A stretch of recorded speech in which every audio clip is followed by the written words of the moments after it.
All right. All right. Well, welcome everybody. Thank you for joining us today. We're going to talk a little bit about private events specifically after COVID-19 and kind of talk about what everybody's considering doing and what everyone's plans are. So we'll go to that next slide. And so just a little introduction. I'm Lauren Cates. I am the rentals manager at the Museum of Life and Science. My team handles weddings, birthday parties, and corporate and party events. And we actually have our weddings and birthday parties managers on the line too. So Rachel's there and Mandy as well. And then just for a little bit of housekeeping, any resources that you want to share or any questions or anything like that, feel free to put in the chat box or just ask those questions as well. Dylan's going to be monitoring that while we talk. And then she has already started the recording. And once we get that squared away and any notes or anything like that, we'll get that sent out to everyone probably tomorrow. So just be on the lookout in your inboxes. Dylan, did I miss anything for housekeeping? I don't think so. Just the one we all keep saying, please stay on mute until you're ready to talk, which I'm breaking right now. No, I asked you a question. I wasn't muted before it. Oh well. So just a little bit on our agenda today. So we just went through introductions. We'll have about, 30-40 minutes or so of discussion to just talk about what everyone's considering doing over the next few months, potentially even longer. And then we'll have some general Q&A. And if we go through our discussion questions really quickly, we can always move straight into Q&A. And I'm sure everyone has a lot of questions on their minds about what people are doing. So just to kind of get started, my first question for everyone is your organization even considering events in their whole grand scheme of plans? Is that on anybody's radar?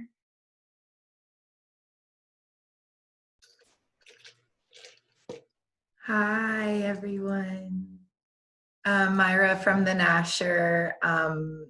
My title is technically really quickly Manager of Museum Services, so it's encompassing special events and visitor services. So basically, no matter the reason for a visitor's attendance, that we approach it in similar ways and customer service qualities. So events right now is really our primary focus is virtual. It's events, I think for us, is just hitting the hard reality that they've changed really until there's a vaccine. Even with, imagining classes back in the building, it's hard to imagine them sitting in a space even distanced for more than 20 minutes. So we're, if they come into the building, thinking of hybrid situations where we're changing physical locations with this group of 10 or 20 that we may have. Our rental business, it's sad and it's not good that we're losing the revenue, but it isn't what we depended on, fortunately. So I haven't received we have to figure out revenue yet.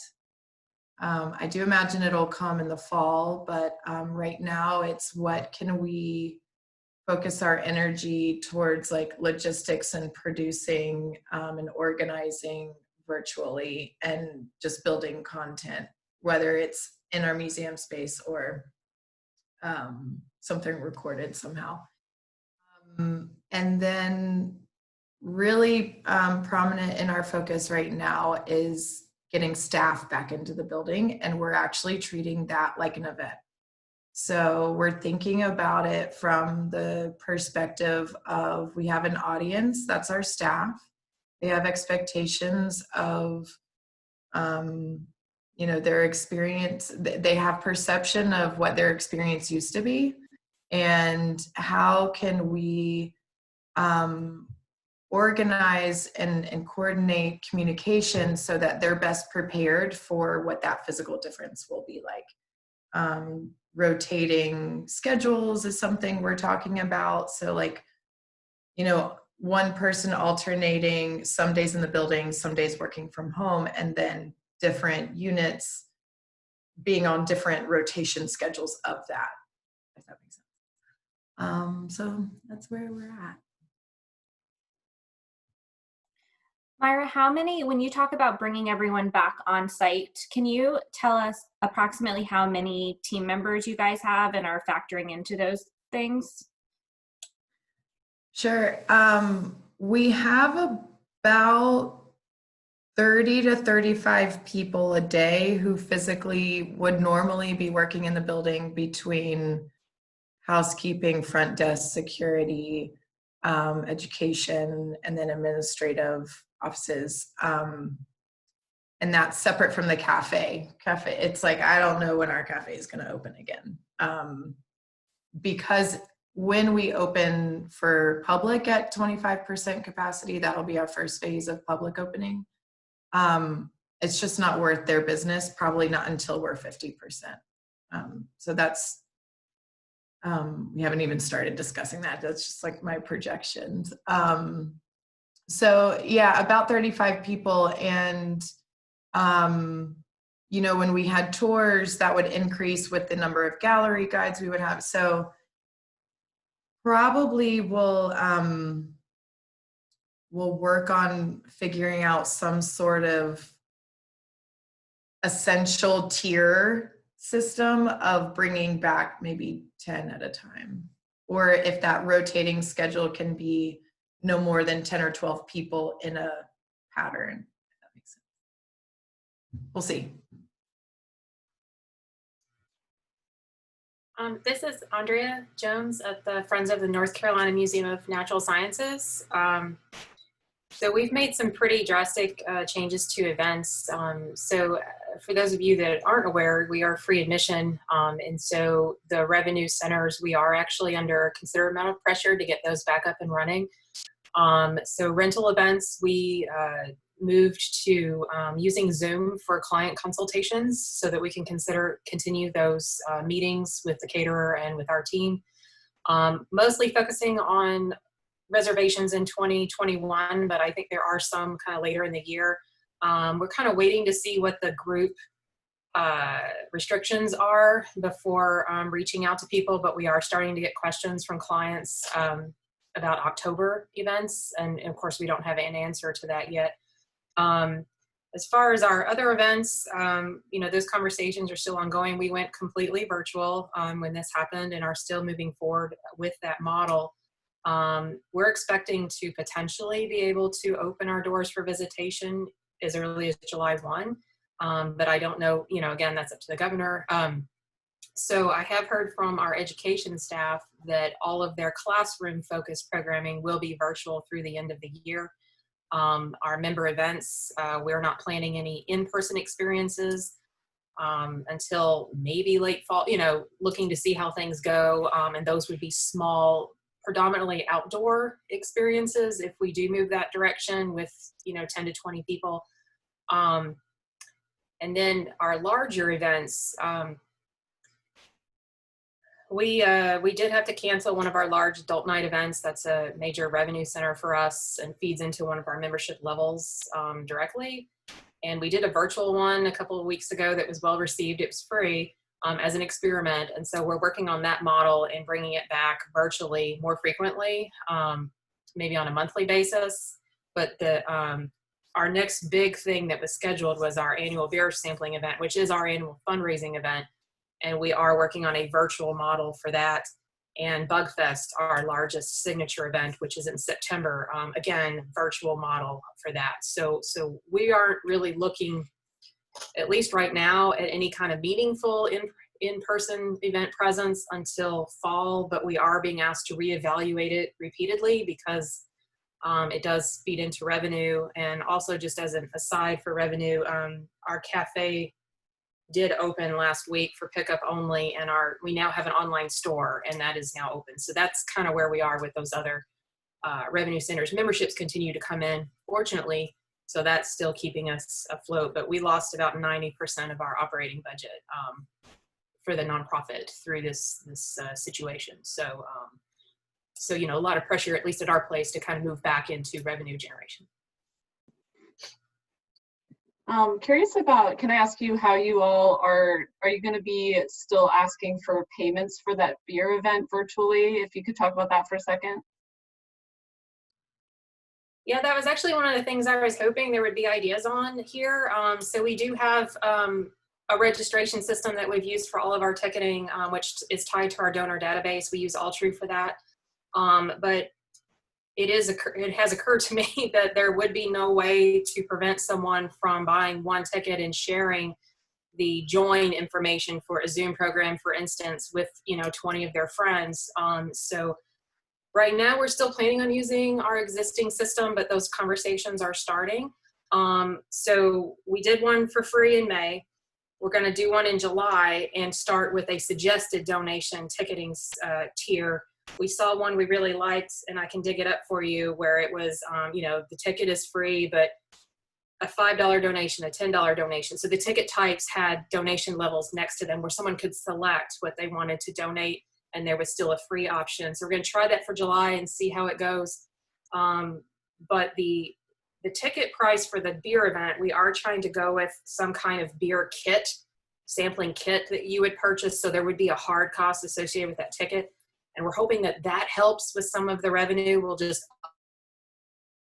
on that rather than focusing on the virtual experience by itself. And so people would be more willing to pay, I would think, if they know that they're getting a packet. And then, of course, that is a 1-to-1 ratio. It's not something you would send out and share. That's an actual something you'd have to come pick up. So that's kind of where we are with that right now. I don't know about pricing, if that was the question. We're still working that out with trying to figure out what the hard cost of that packet is, and then what we could reasonably charge above that. So far, our people have been pretty generous. Most of our memberships have been coming in at 2 years increments rather than one, and people have been donating on top. Of course, that's a significant small group of people, but I'm hoping that people who are accustomed to these things and are used to the institution will be willing to donate. But that's kind of, again, in progress. But I was hoping to get ideas on that here today. I'm happy to jump in and share what we're doing at the garden. I'm at the North Carolina Botanical Garden. So we have a fundraiser this Saturday coming up. It's typically our gala, which is like the event that brings in the most money for us all year, with super pricey tickets and a fancy schmancy dinner. So what we're doing this year is offering it online, and it's free to attend instead of like $100 a ticket or whatever it normally is. I don't actually work on that event. But what we're doing is asking for online donations. Like as soon as they register and throughout the event, they're going to ask, and already they've almost met the goal from what they met last year. So because they can reach more people online, like normally we have about 150, and I think we already have like 350 people signed up. They're free, so who knows if they'll show up, but I do think that securing sponsorships has not been as much of a problem, because like imagine if I'm Steel, they make lawn equipment. If 150 people come to this event and see my sponsor name, okay, but if there's now 400 people there and they see my sponsor name, it's actually in some ways easier to find sponsorships for supporting like fundraiser events, especially if you can make the claim that we're going to reach more people than normal. So that might be a way of, bringing in more money. So it's interesting because, we thought with this, we're going to make a lot less money, but there's almost no cost for us to put this event together except for a little bit of production and some equipment.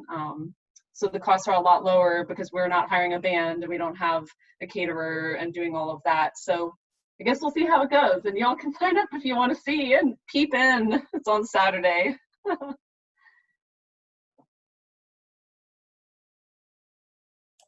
Jana, people on campus are talking about your event, and so far people seem super impressed with what y'all have done, and I can attest that there's a lot of excitement around it. So I know you guys are seeing that, but I wanted to echo that like the community is super impressed with what you guys are doing, and I can't wait to see how it turns out.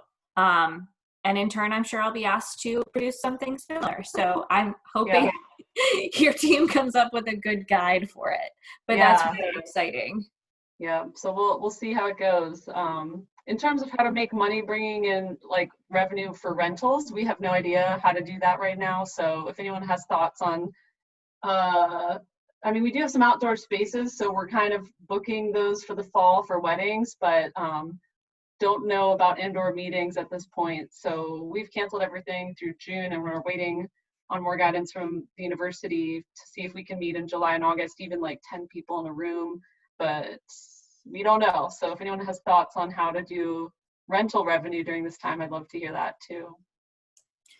We have had surprisingly requests for virtual content that people seem to be willing to pay for.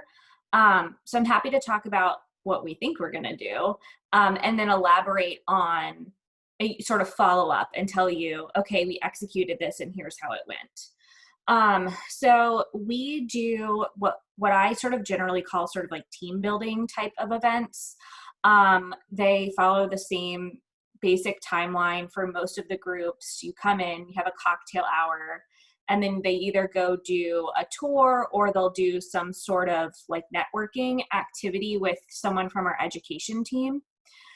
So we have groups that are really loyal to this and are very interested in continuing to implement it in their, like the School of Government does these sessions for local government officials, and they're very interested in keeping this activity as part of their virtual process. So essentially what we're doing is we're taking our free public content that we're generating. We've just started to do docent tours that are completely virtual. We haven't done them yet, but there's potential to do like coffee with a curator or cocktails with Katie, who's our director. So it seems that people are still interested in these exclusive opportunities. So even though we're offering them to the public for free, people seem to still be interested in paying for them as well. So the biggest distinction that we have found is that, or we think we have found, because we have yet to do an officially paid and private one of these, is that when we do them for the public, we use a webinar format, so there's not as much interaction from the participants, which makes sense. You don't have much control there. But one thing we are offering, or we're thinking we would transition to, is more of this Zoom meeting style so that people can interrupt the docent and ask them questions. One of the activities, to just sort of like boil it down into the easiest way to explain, that we do is we have people find something from our collection that explains how they are as a leader, or they think, you know, visualizes them as a teammate. And we can still do that with our collection search. So the biggest thing that we're doing is basically tweaking our content that we've already generated for a private group. We also have the option to build custom content. So if someone has a specific objective that they want to reach with this, we can build that and we will charge more money for it. The amount that we're charging is really, I would say, between like $100 and $250 for these. We're not talking about, again, we're not doing them yet. That's what we think we're going to charge. So we're not talking about major revenue right now. It's basically sort of covering the staff time to do them. So that might go up. But for us, $250 a month is better than zero. So that's what we're working on, and happy to answer questions about that. Thanks for sharing that, Dylan.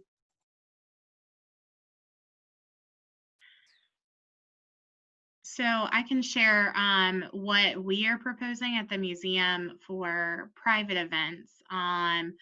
We are looking at phased reopening for the museum in general, but further beyond that, our private rentals are considering not hosting anything for the first month that we're open. It's important to us that the museum learns how to function again as all of these changes have been made. And then we'll introduce this additional, aspect of birthday parties and weddings and corporate events. So right now we are, as long as everything, like Andrea said, everything's dependent upon the governor and what we're allowed to host. But we're looking at potentially July 1, hopefully starting our phased reopening, and then beginning rentals in August. Our rentals are likely going to be limited to a specific maximum guest count for the first month. Our birthday parties, we're considering a maximum of 30 people, which is what our party standardly offers, but we have the option to add on people. So for that first month, we will not have any additional people available to add in there. And then for private events, after hours or daytime, we would be restricting to probably 35 people for the first 2 weeks, and then upping that after 2 weeks to 50 people. We do have a lot of weddings. Rachel, you might be able to chime in on how many we have for September. I want to say it's like 6 wedding events, maybe more. Is that right? Yeah, so for September right now, I believe, oh, that's May. Oh, I have more. Well, I think I have about 6 full weddings, but then I also have some elopements, and then I also have a rehearsal dinner also. So September is a very, very big month for us. So we're hoping that by then is when we can start getting back to kind of more normal capacity. The good thing about most of what we've got going on is that it's all outside, and we're really lucky at the museum is because we have a really nice kind of outdoor space with a tent and a lawn right next to our butterfly house. So we have more of that ability to host, I think, a larger group number than you probably would at this time for like an inside wedding or something like that. So yeah, we're expecting a heavy September. Yeah, so our plan and how we've written it, and knowing that it has to be very flexible, knowing that it's possible we could get into this and that we've got to push everything back, or policies need to be changed, or maybe they don't need to be as strict, or maybe they need to be stricter, all of those types of things. So, but we also were trying to write our policies to where we could not necessarily minimize cancellations or reschedules, but where we could work with those clients to still try and keep their date if possible. So, we're anticipating offering additional space if needed for clients. If maybe their table count doesn't fit in the space that they've rented, like we're flexible with them to add in extra space at no charge, those types of things. But that's kind of where we are at the moment. And it's all still very proposed and hasn't been accepted by anyone yet that we can start moving towards, but that's where we are. Yeah, and I just saw a message come in, I think it's from Andrea, and asking about our elopements. So we have our regular, like I kind of call it like our 4-hour full wedding packages, which is just kind of like a typical, we usually do them from 6:30 to 10:30 wedding, and then you have an hour before and an hour after for your setup and your cleanup. But then we also have, and that's for, it typically is for up to 150 people, and we can go up a little bit further than that comfortably usually. But then we also have what we call either our elopement packages. We've also called them our Intimate Wonder package. We're kind of playing with the term for a little bit right now. But our elopement package is really, really great. It includes, it's usually for 20 people. You can increase it to 35 with an additional charge per person. The baseline cost of it is $2,000. And it includes some heavy hors d'oeuvres from Southern Harvest, kind of for your reception meal. And then it also includes a cake from Google Hupf And then it also includes flowers for the couple, so either a bouquet and a boutonniere, or 2 bouquets or 2 boutonnieres, however. And then we also have add-ons. So like if you want to have a bar with alcohol, you can do that. If you want a champagne toast, you can do that. Or a carving station. So kind of however, and then we also do, you can do an officiant add-on or a photographer add-on. So if you've got a client that's out of town and they don't really know those kinds of contacts in the area for those kinds of vendors, we can help them out with that. So it's really, really nice. We've seen a big boost, I think, of those inquiries coming in since the beginning of kind of this quarantine time. And definitely I've gotten quite a few for August that we're considering, since we are considering doing smaller guest count events in August, the beginning of August until later in August.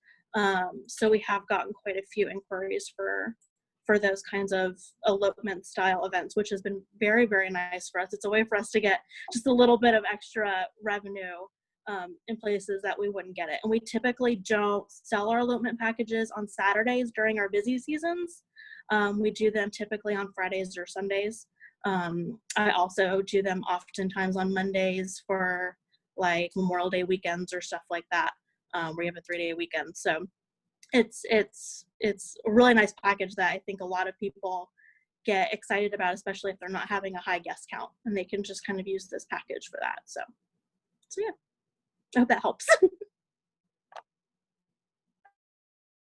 So what kinds of changes or are you guys considering to execution of events or logistics of events? I know there's all different types of things floating around, and probably a lot of this is reliant upon any types of restrictions that were given.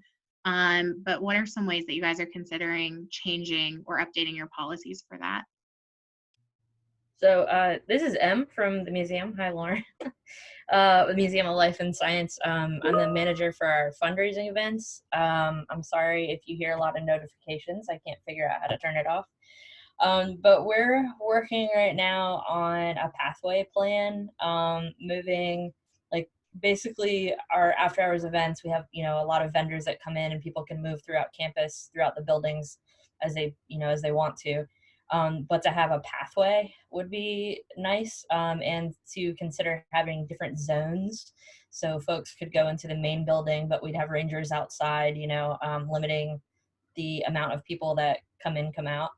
And then utilizing more of our 84-acre campus, since we do usually only use about half of it, about half or less for our after hours events. So we're lucky to have that space. I think we just need to use it more.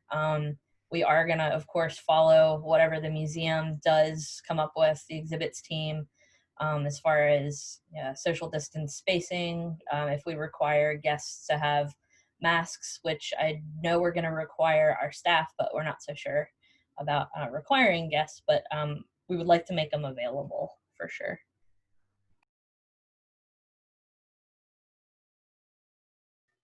I have a question. Since you mentioned, that about the masks, we have been told very specifically that we are not permitted to require guests to wear masks. In fact, we're not allowed to call them that. Face coverings. And so I'm just wondering if any of you have thoughts on, one of the things we're grappling with is visitor expectation at this time, that some of our guests are going to require or expect a particular level of safety, and since we are tied to the state, there are some things we can and can't do. Do you have any thoughts on how you're going to address that for people who feel like maybe you're not doing enough to help things they would like to see more? For private events, I think we would have more leeway on that, but does anyone have thoughts on that? Because that's coming up here. I think when it comes down to it, and this is unfortunate, and I mean this in all sincerity and sympathetically, but there always will be something that we can do better, and we will get suggestions, and we will take them into consideration, and we have over the past year. And now that we're moving into this new world, they become even more important. As far as masks, face coverings, I'm still getting used to it, face coverings are concerned, doing everything we can that the museum will already be doing over the course of the time from opening until we're allowed to do events, to just ramp that up and amplify it.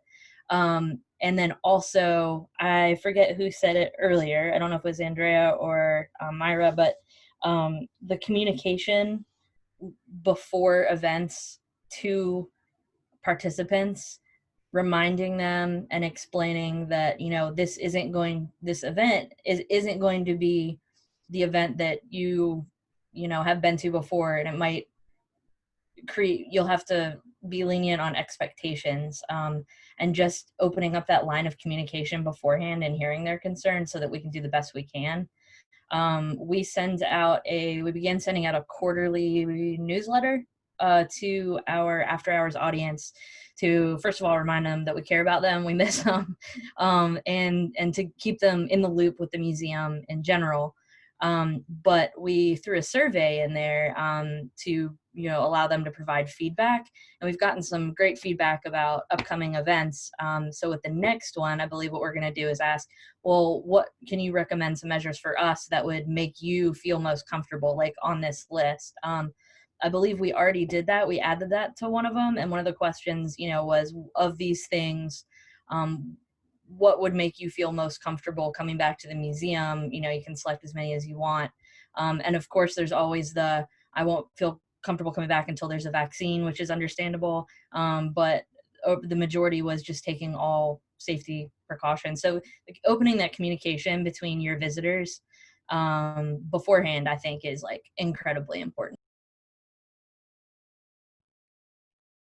We've been talking about it at the Nasher as well, quite a bit. And of course, we're going to have to follow Duke's requirements, policies, protocols. We'll have some leeway to, you know, operate for our instance, but ultimately it will be coming from a larger umbrella. We're working on staff trainings developing staff trainings that we would do during that time of just being staff in the building. And my performance and production background, I have told staff we're going to have a lot of tech and dress rehearsals of actually practicing pathways and also de-escalation techniques.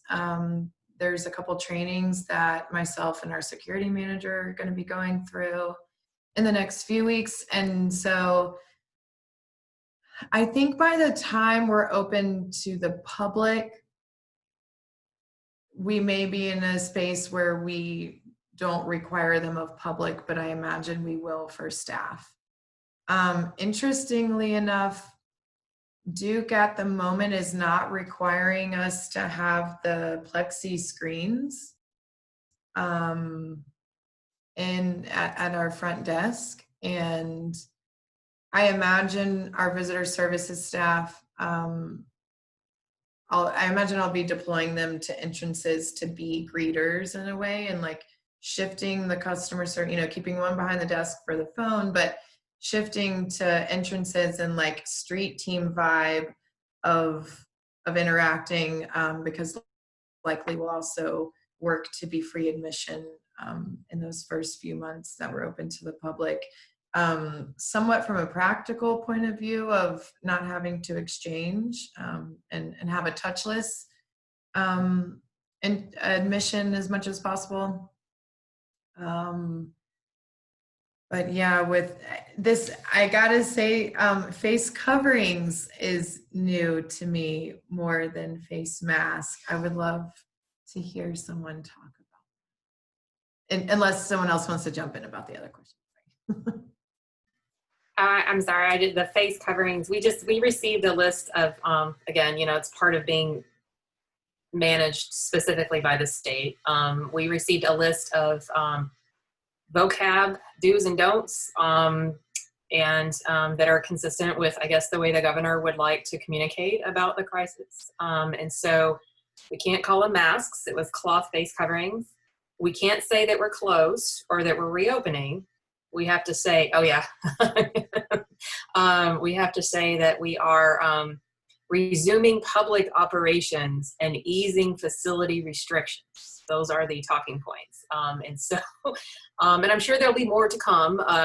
You know, that's just what we know right now, but it is challenging to communicate with our visitors and our members and things under those conditions, but that is the reality of, you know, the way that our particular state department is handling the communication plan. But yeah, face cloth, face covering. In fact, I noticed the governor was using that terminology in some of his addresses recently. So I kind of smiled and was like, hey, I've heard that. But yeah, so that just, again, I don't know how everyone else would be impacted by that, but we are unfortunately very specifically tied to those policies because of our operating situation. So I know, Andrea, you mentioned this earlier. How are people handling meetings and walkthrough with clients? I know you mentioned Zoom meetings. Are people getting people wanting to come on site or wanting to see the spaces or virtual tours or anything like that? That's a great question. And I unfortunately am not the person handling those, so I only have secondary information, but it's my understanding that we are using virtual tours of the spaces that our exhibits department has been filming 360 tours and using those in conjunction with a Zoom conversation with the rental team and the catering.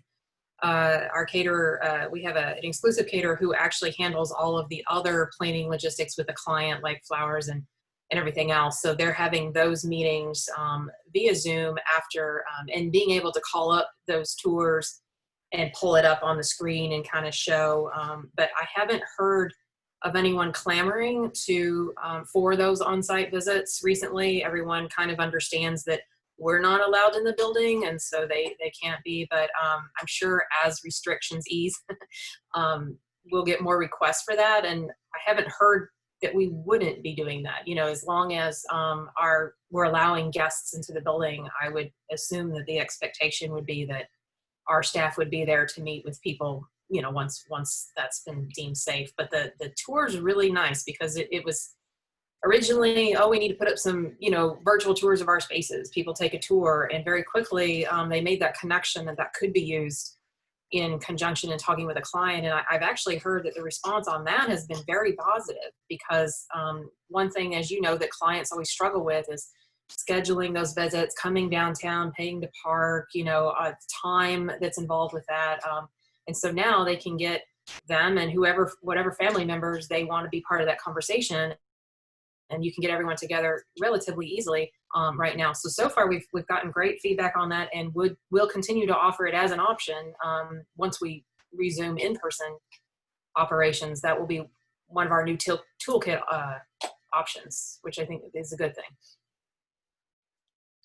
To piggyback on that, one of the most helpful things that I've heard more on the sort of like education and public program side of things is that the virtual options that we implement now, we have to be willing to continue to implement them once this is over, which makes perfect sense. But sometimes hearing that out loud is just a reminder that a lot of times when we're talking about these changes, we need to be talking not about quick fixes, but as exactly what Andrea was saying. And especially for us, like parking is such a pain. I probably could get more FaceTime with my clients if I could offer them a virtual option than trying to find a time for them to come and park in the middle of downtown Chapel Hill. So just something to keep in mind as we transition to these virtual meetings and such. Yeah, I like the idea a lot of having like a pre-recorded tour. I'm thinking like, how can we do that at the garden, especially because we don't have like an iPad or a mobile thing with an internet connection. I mean, I could use my phone, but I'm thinking about just like making one video of each space and then downloading them to our YouTube page or something. And I think that would be a pretty good use of our time. And we're definitely starting to get requests for tours like this week. They started, so people I think are starting to think about the future more as we get further along in this thing. So I think those requests are going to keep coming. Yeah. Talking about some of the other sort of logistical things that I think we all have questions about, like how many people can you seat at a table, and what does catering look like? I have found, it seems in the millions of webinars that I'm on, the only people who seem to be willing to talk about real life policies and suggestions are caterers. And I'll look at my resources and definitely add any helpful webinars and things like that I've been on. But I think our caterers are being especially mindful of those types of things. And so many caterers do a lot of the planning details that we think about, like floor plans and whatnot. So my suggestion is to lean on your caterers in this time, but also to review the safety policies of all of your caterers, especially if you have a preferred vendor list, and make sure that they are up to the policies you expect. I think that's going to be really make or break for caterers in the next 6, 12, however many months, is that people will be looking at their sanitation and safety policies more so than their pricing and menu options moving forward. So that kind of actually leads into my next question. Is anybody considering making any type of contract revisions for clients or adding requirements? Or on top of that, if you have a preferred vendor list, are you considering having those vendors sign any type of acknowledgement of policies or going through any specific trainings? Just out of curiosity, I know we're looking at some of that, but haven't kind of gone one way or the other. It's because the restrictions are so kind of vague right now and we don't know what to expect, but just curious to know what other people's thoughts are.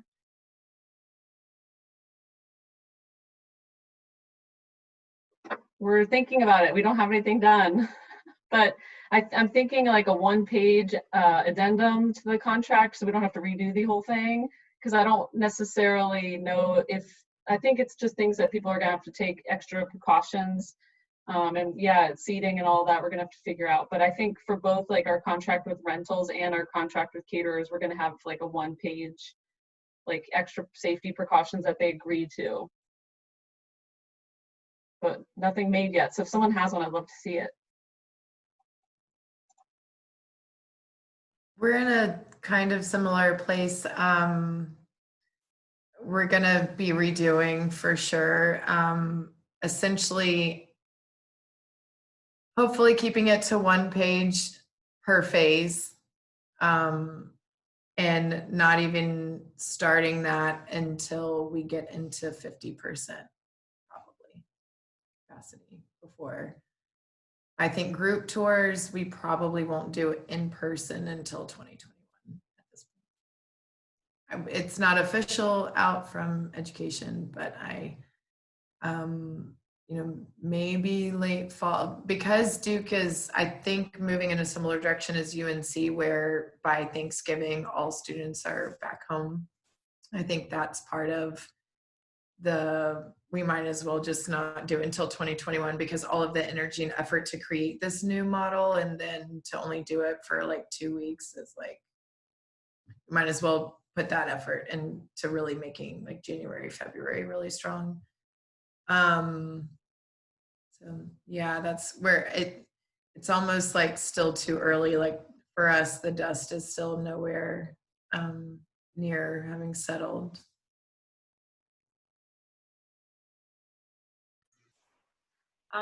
I was just going to mention that we haven't, I don't know that we thought of that, so thank you. The first conversation I have when I go back to the rest of everyone.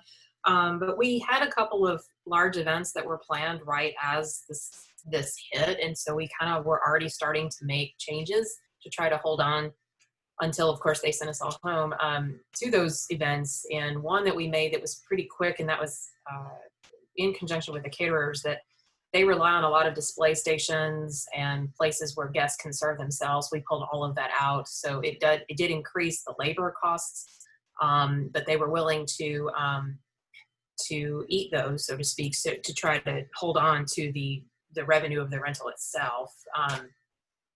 And then again, some of those ended up getting canceled anyway, but that was the very first thing that happened was taking a look at how guests interact with the bars and with stations. And so everything was served by someone who was properly outfitted in safety gear rather than allowing guests to do it themselves and using more it's not very green, but more disposable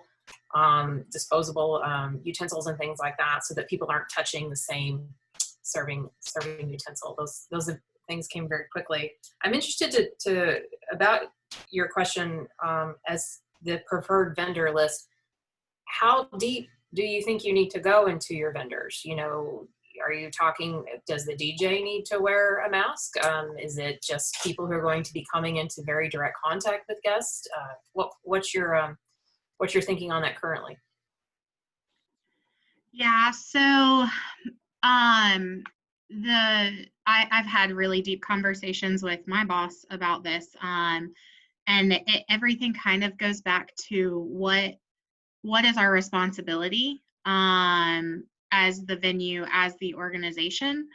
And so a lot of what I've been thinking about has been based around that our responsibility is to provide these clients and their guests a safe space. But it is not necessarily our responsibility to enforce these things. So we can tell people all we want, but ultimately they will likely make that own decision themselves. So I'm looking at basically kind of what Jana said, a one-page, like, it's kind of tough because the policies are kind of up in the air right now.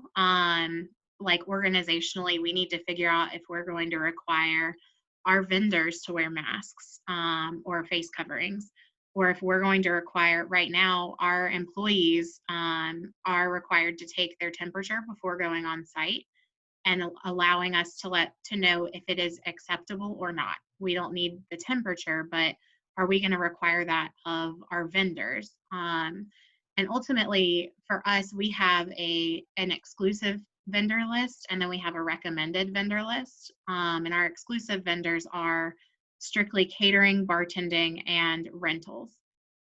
So those three categories is what I'm looking at, having them sign this additional acknowledgement of policies is what I was planning to call it, knowing that those policies will change.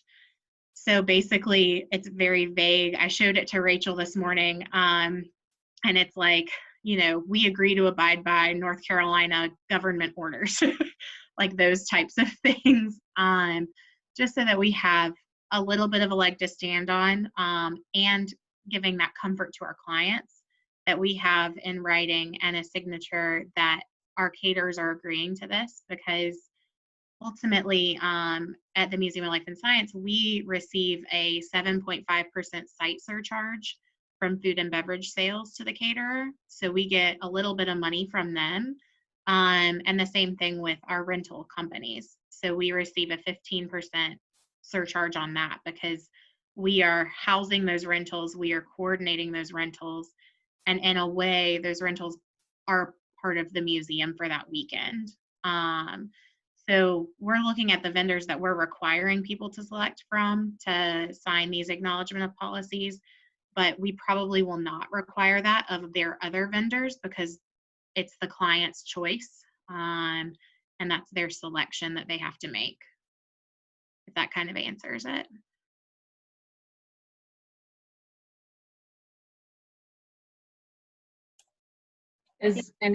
Sorry. Go ahead, Jana.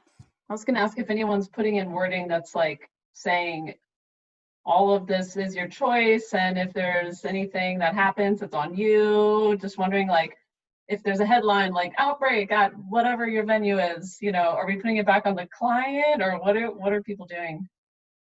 I don't know if I can even ask that question. I see we're being recorded. I can kind of answer it. Yeah, you're the policies person. I am, for those of you who don't know, I'm married to an attorney, so I think about these things a lot. And while he works for Wake County, so he cannot advise in any way, but his friends can. So I have been bothering them. And the reality is that a lot of us work for larger institutions. So specifically, his advice /warning is that like any private attorney is not going to touch your policy with a 10-foot pole if you are part of a larger organization, but that is a benefit of being part of a larger organization. And we should be reaching out to, like Jana, I will be reaching out to general counsel to ask those questions and get answers. And for those of us who fall under UNC or Duke or whomever, we're all going to be under that same policy. When you work for these major institutions, the state included, we all want it to be warm and fuzzy and about people, but it's not. It's about liability. So there should be policy already that exists. I just don't think it filters down to us yet. So that's my plan, is to push forward and try to understand what general counsel's view is on this and what they recommend to us. I don't think we're going to get specific answers, but maybe we can get some guidance. And then I'm not sure there's anyone on this call that doesn't fall under sort of a larger institution, but I did get contact information of a contract attorney that I would be happy to share for anyone who doesn't fall under a larger institution that would like an attorney to look over actual verbiage from this. I've been reading a lot about it, and the answers are all over the place of who the liability falls on. And I think for the Ackland, the thing that we are going to be doing is documenting like crazy. And I think it is my opinion that as a event venue, if we can verify that we have done everything in our power to keep the public, the guests protected, that is going to be the leg to stand on to protect us. So all of that is really just my opinion, but that is sort of what I've been thinking and how I feel about it right now. I know something else that I've heard as well, and there again, this is like things I've heard on webinars and read articles about, is one of the other parts to this is that this disease can be in your system for an extended period of time without people knowing. So it is kind of difficult to say, oh, I went to this one event and I got sick, but nobody else is sick, but that's where I got it. So those are other things to just kind of keep in mind as well. There again, not any legal advice, but that's something that I'm holding comfort in as well.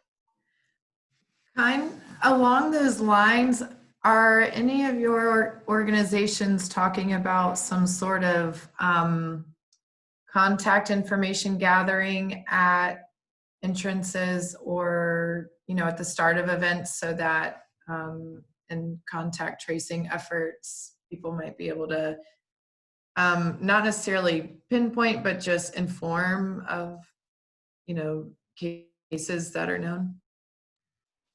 Yeah, I was going to say we normally don't do any kind of ticket entry because we are free admission, but one of the things we're looking at very closely is timed ticket entry, so that we would run people through a registration process. And there's discussion of whether or not that all needs to be online, or if we would take walk-ins, which honestly I think we're going to need to have a walk-in policy.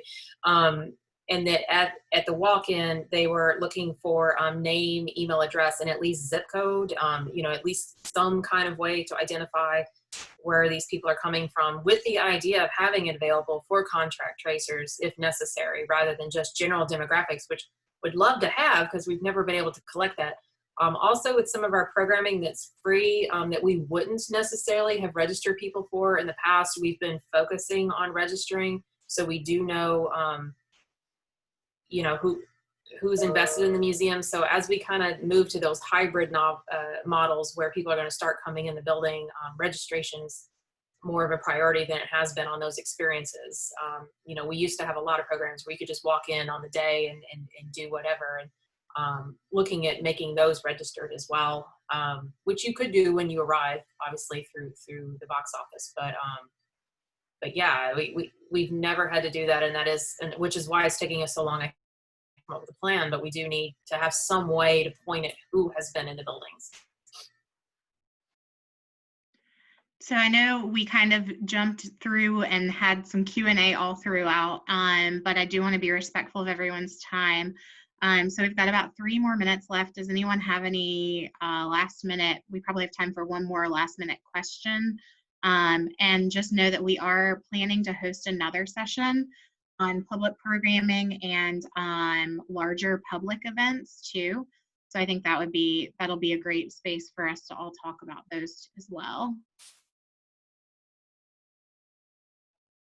Yeah, I'm wondering too if there's a way that we can like share information in the meantime, like maybe it's through the Google Doc.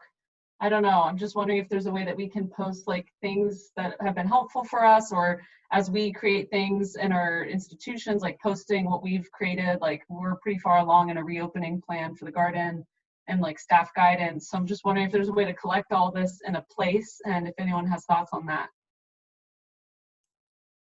I think a Google Doc is a great idea. Lauren and I said in the last session that anyone was welcome to email us resources and that we would start to compile those. But yeah, I envision it as a living document and maybe even a living file where there's different sections for public programs, staff training, private event logistics.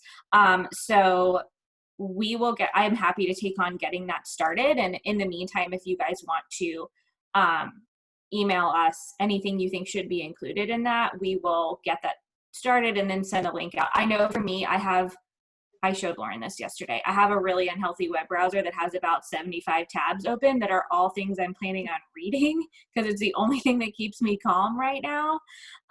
So I will be adding those links that are actually helpful to that document. That'd be great. Yeah, and I'm also happy to share my, once it's been a little bit more confirmed with our organization, my team's personal plan.